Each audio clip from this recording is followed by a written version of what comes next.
This is Lady Myya. Hello, you guys. We are back with another podcast.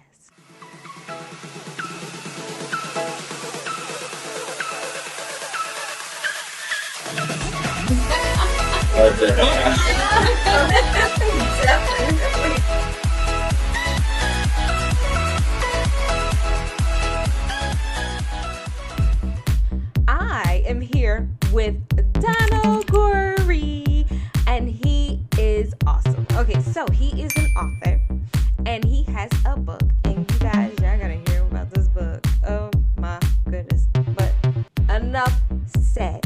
My Mayan tribe, please welcome Donald Goree. Yes, that's me. Hello, sir. Hello, how you doing today? Great. I am so excited that you're here. So you can tell everybody your story. This is gonna be good, y'all. Okay, so please tell my Mayan tribe the name of your book. The name of my book is Living Proof. Simply put. Living Proof. Okay, so why did you write this book? Well, I had a journey through the darkness and through the fog of 27 years of drug addiction. And some people might not understand drug addiction. Sometimes you think drug addicts are the ones you see walking the streets, laying sleeping in the streets, digging in dumpsters.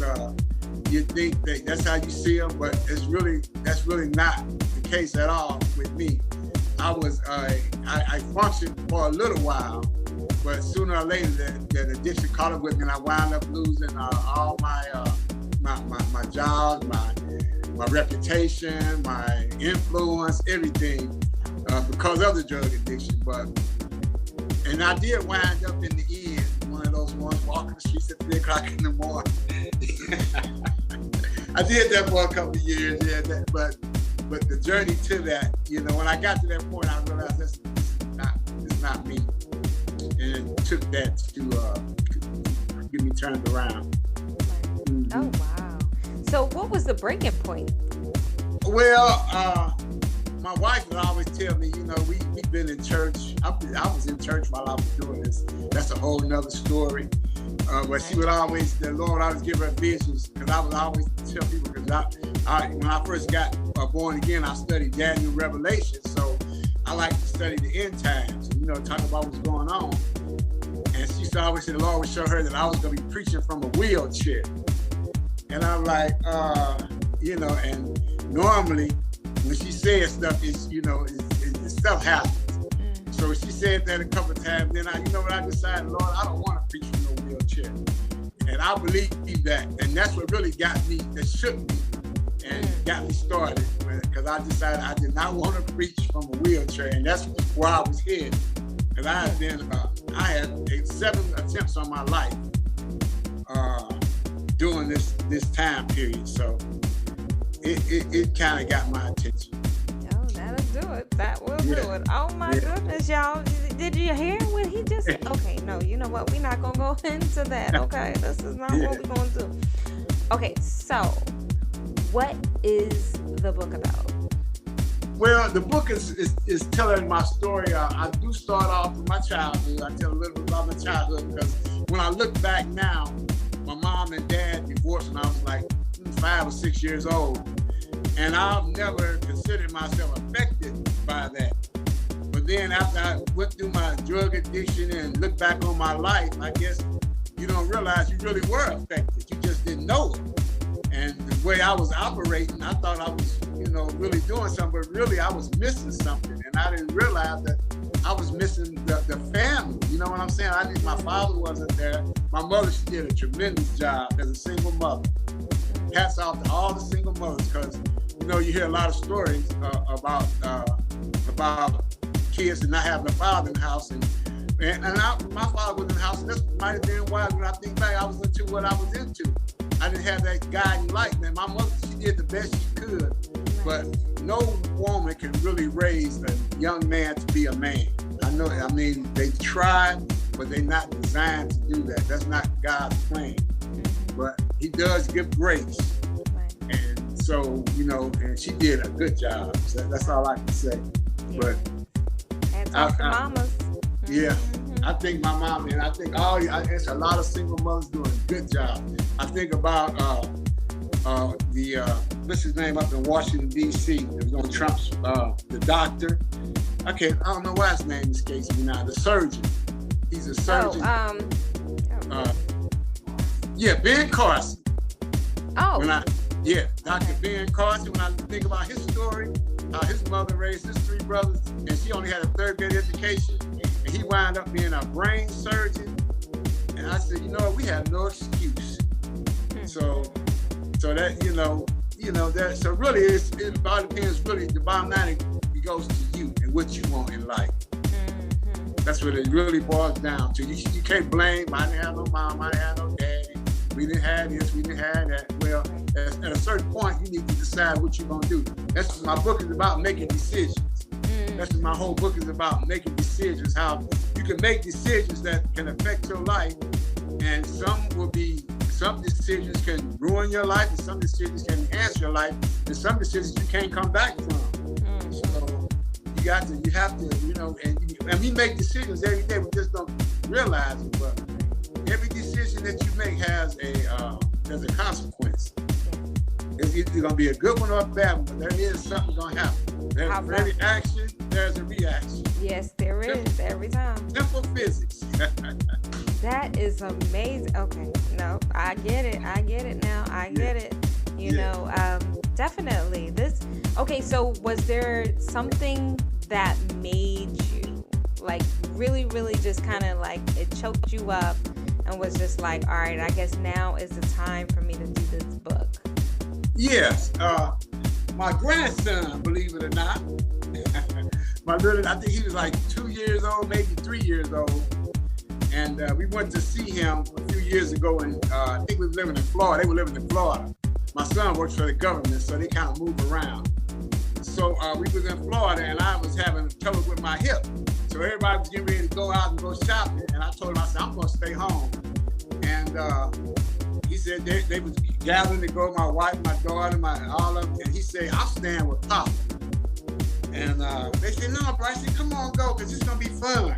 He said, nope, I'm staying with Papa. And he came and got up on the couch and sat next to me, and we watched cartoons, played with his airplane. But, you know, I said, you know what? I gotta leave something, you know, a legacy. So this is my legacy to my grandkids, so they'll know who their Papa was. Oh, that is so good. No one can tell my story like me. So I want them to know who their Papa is. That is so So when they read this book will be there, and they can always pick it up and read and say, oh, that's Papa. Yeah. So that is so awesome. Okay. No, I understand, man. I understand. Okay. So you've been married for a very long time, sir. 33 years. What? Yeah. And my wife went through that. And I minister to men right now, and some men, a lot of men been through what I went through, their wife leave them. I got a preacher friend of mine, wife, she divorced him while he was in jail. So he tells this story, and I got another guy though who went through what I went through. His wife stayed with him also. So it's not just like automatic that your wife gonna leave you. But my wife decided that she loved the Lord way more than she loved me, and she was gonna be obedient. And when she tried to leave, the Lord told her no. And I wasn't going nowhere because I knew if I left, that was gonna be the end of me. So that was a whole. That's another book that she needs to write. How about that? I need to talk to her. We need to talk. We need to have that talk. When they get through talking to me and say, "Well, where's your wife?" You want to talk to her. I'm pretty sure. Yeah. Okay, so no, that is cool. Okay, so what is it that you believe that people are going to take from this? What I really want to let people know is that no matter what you go through, no matter how bad it looks, no matter how dark it gets, no matter how low you feel, or no matter what you think that this is the end and you can't go no further, I want you to know that it's not the end. As long as you have breath in your life, and this is the key part, that cross you got around your neck, the Lord Jesus Christ, that's who I put my hope in. So when I turned my life, see, I knew the Lord, but I wasn't living for him. See, sometimes we know the Lord, but is he the Lord of your life? That's the question. He's Lord, but is he the Lord of your life? And that day, April the 2nd, 1997, the Lord spoke to me and said, if you don't do what I've called you to do, you will not live till the end of the week. And that was in 1997. And I didn't know if he was talking about physical death or spiritual death. But one thing I knew, I didn't want either one of them. Nope. So that next week, I packed my car up. That was by April the 2nd. April the 7th, that Monday morning, I packed my car up, took my kids to school. They didn't even know I was leaving. And they were small kids. And I just took them to school, kissed them, got in my car, hit Interstate 55 South, all the way down to Baton Rouge. That was before cell phones. My air conditioner in my car was broke. My power steering in my car was broke, but I didn't care. I had to get where I had to go. And I've been here ever since. And I've been free from drugs for 24 years. Wow. That time, boom. And that's is deep. You had no power steer. Okay, first off, if people don't understand, I am a car buff. And so, yes. And I understand. He said the power steering. No power steering. No air conditioning. Let's not. No power steering. No air conditioning. AM radio. No cell phone. That's a death trap. That's what happened. You rode on a wing and a prayer, sir. The Lord told me to go. You just go. That is a blessing. And my wife she wasn't promising to come. She wasn't sure because I was finally gone. And she was glad. Look, okay. Talk about it. Okay. Yeah. No, I get it. I do get it. Okay, so, wow. I just feel like you had a whole sermon just in what you said just now. And I'm like, okay, so where are we going now? Are you going to do the benediction? What's happening? No, no, I'm just kidding. I was going to read the back page of my book for you. Yes, please. Can I read the back page? Absolutely. It says, arriving in Baton Rouge, Louisiana, alone, with only $100 in my pocket, not knowing if I would ever see my family again, my only prayer was, Lord, help me. When I left St. Louis, I had $100 in my pocket, no job, knew one person in Baton Rouge, that's all I knew. But I just knew, but the Lord told me I had to go. When I left St. Louis, my life was in shambles. It says that he wondered if he could ever put his family back together again.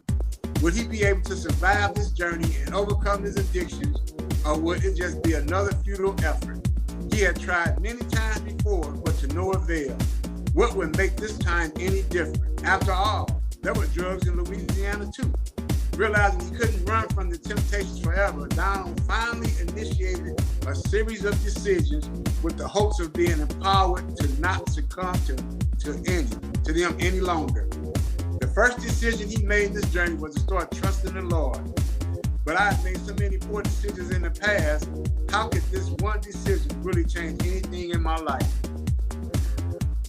That is deep. That's powerful right there.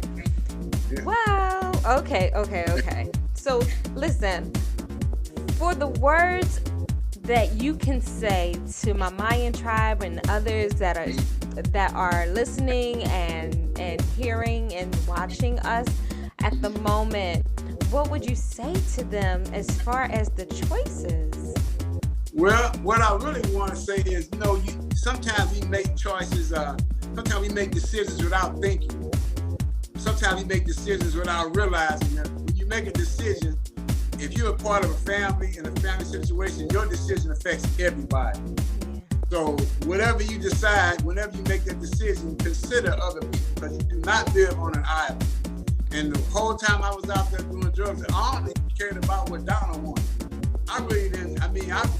In word, I might have said I would care about my family, but in deed, I showed who I really cared about. Yeah, no, so with the point, when you start making decisions, be deliberate. Don't make quick snap decisions, especially that's going to be, because some decisions can change your life. and often when I had left, when I was in St. Louis, I worked for the school board, and I was a director. And I used to wear suits to work every day. I had a secretary. I had 127 people working for me. When I was still a fool, you know, as far as the drug. And I used to wear suits to work every day for like 10 years.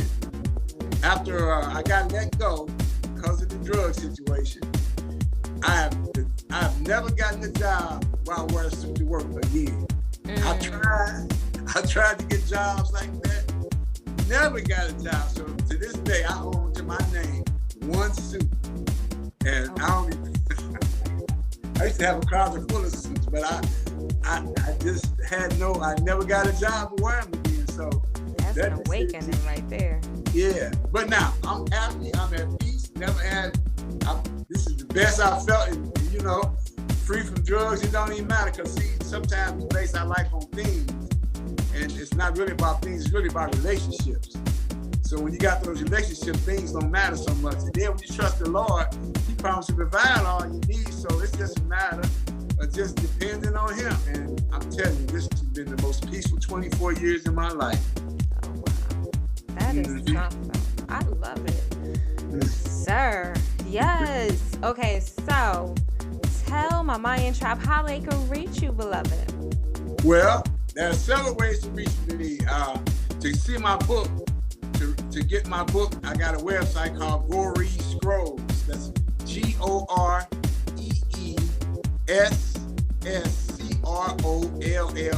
GoreeScrolls.com. That's all one word. And my book is there, and you can purchase it. And if you give me about 30 minutes after I got there, I'm going to change my price. I'm going to lower my price $2 on my book when I get off here. And you can get that book there.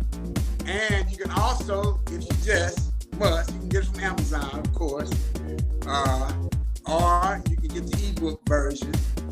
And you can get in touch with me on my email is goreejr@att.net. That's goreejr@att.net.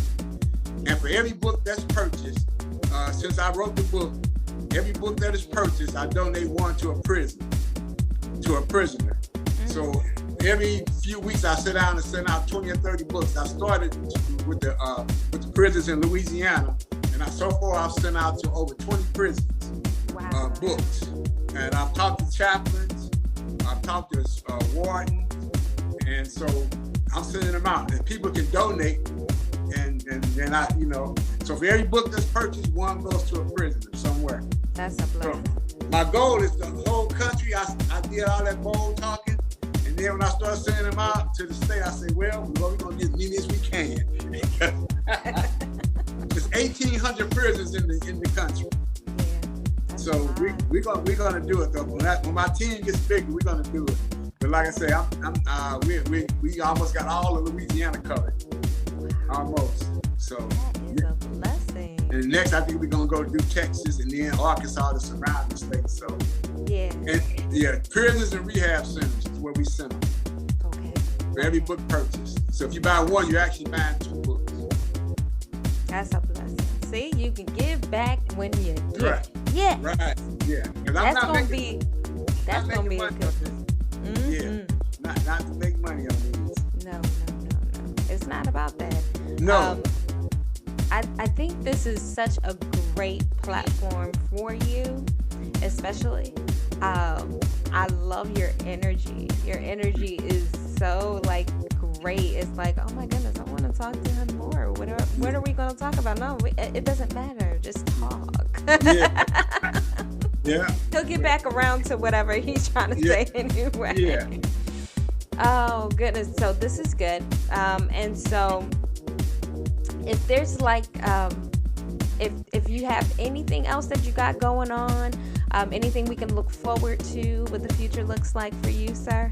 Well, with 2 things, we're going to develop a workbook from this book, because people have been asking about a workbook. So we're going to develop a workbook, and any speaking engagements, I will come and speak to your group, and especially rehab, ex-convicts. I work on my company. My company is Deeds Cleaning Service, And what we do is we work with some of the homeless around here and ex-convicts, and that's who I hire, basically. These are people who wouldn't get a job. We help them.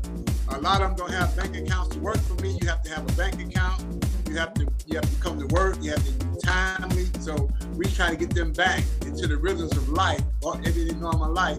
And a lot of times, once they start with me, once they get going, then they move on to somewhere else. And they get cars, they get apartments, they get bank accounts, and they get back, and then they move on. I get some more. So that's what we do. That's my ministry. My company is part of my ministry. So that's one thing we do too. That is a blessing. Okay, wait. I forgot to say. Yes. Talk about your ministry with your wife. Me and my wife, we've been ministering together for years, and what we have a ministry called Standing in the Gap, which we do, and we just stand there. Whatever there's needed, whenever there's a need in the church or in the community, we help. We food, money, shelter, rides. We provide whatever people need. And the latest initiative we're going to be doing is we're going to start teaching, hopefully, starting at the elementary school level, we're going to start teaching kids about money. I was just telling her today, years ago when I first came out of my drug addiction, my credit score was like in the threes. 340, 350. And just today I looked up, it's almost 800. So it's a process. And it's a learning process. And sometimes we don't understand finance. So we want to break it down to the basics, what money is, how you use money, what money's used for, what credit's for. We want to teach, because a lot of kids don't even have an idea about none of the interest rates and mortgages and loans and credit cards, which is a killer. So, people don't really understand all that. So we want to start at the elementary level, teaching young kids, and especially in our depressed areas. Yes. In our depressed areas, so that's our next initiative. I like that. That'll work. Definitely. Thank you so much, Donald. This has been a pleasure, sir. This has been absolutely amazing. I'm super excited. Please tell them again what the name of the book is so they can start looking for it. The name of the book is Living Proof. That's the book. There you go. Boom. Look for it, y'all. It's there. Yeah. Okay, so my Mayan tribe, you know what time it is. It is time to wrap it up. So we are going to go. So if you would like to be on Living Your Best Life with Lady Myya, you can also reach me at admin@ladymyya.com, or you can just go to ladymyya.com. I'm expecting to hear from you, especially a review on any of the shows that you've watched. I would love to highlight you as well, just for watching. So if you would like to be on the show, so once again, that is, go ahead and email me at admin@ladymyya.com. Myya is spelled Myya, and you know why? 'Cause you're home, girl. It is special. I'll be talking to you guys